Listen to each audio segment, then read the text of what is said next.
اور تم سے ذوالقرنین کے بارے میں دریافت کرتے ہیں،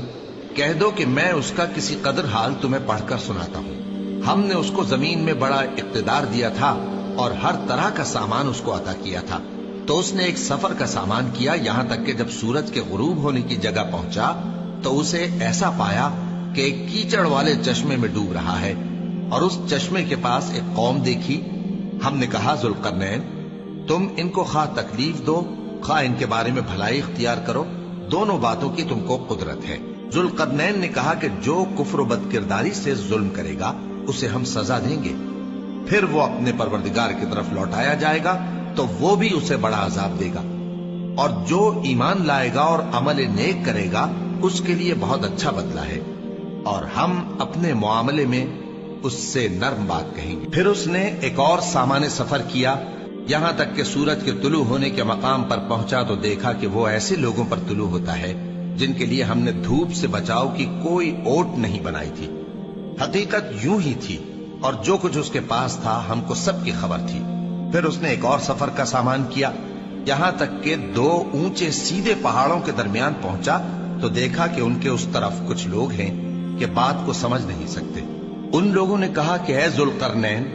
یاجوج اور ماجوج اس علاقے میں فساد کرتے رہتے ہیں، بھلا ہم آپ کے لیے خرچ کا انتظام کر دیں کہ آپ ہمارے اور ان کے درمیان ایک دیوار کھینچ دیں۔ ذوالقرنین نے کہا کہ خرچ کا جو مقدور اللہ نے مجھے بخشا ہے وہ بہت اچھا ہے، تم مجھے قوت بازو سے مدد دو، میں تمہارے اور ان کے درمیان ایک مضبوط رکاوٹ بنا دوں گا۔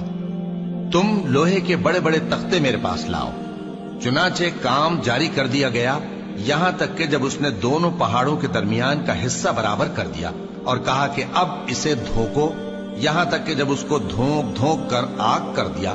تو کہا کہ اب میرے پاس تانبا لاؤ کہ اس پر پگھلا کر ڈال دوں۔ پھر ان میں یہ قدرت نہ رہی کہ اس پر چڑھ سکیں، اور نہ یہ طاقت رہی کہ اس میں نقب لگا سکیں۔ بولا کہ یہ میرے پروردگار کی مہربانی ہے، پھر جب میرے پروردگار کا وعدہ آ پہنچے گا تو اس کو ڈھا کر ہموار کر دے گا، اور میرے پروردگار کا وعدہ سچا ہے۔ اس روز ہم ان کو چھوڑ دیں گے کہ روئے زمین پر پھیل کر ایک دوسرے میں گھس جائیں گے، اور سور پھونکا جائے گا تو ہم سب کو جمع کر لیں گے، اور اس روز ہم جہنم کو کافروں کے سامنے لائیں گے،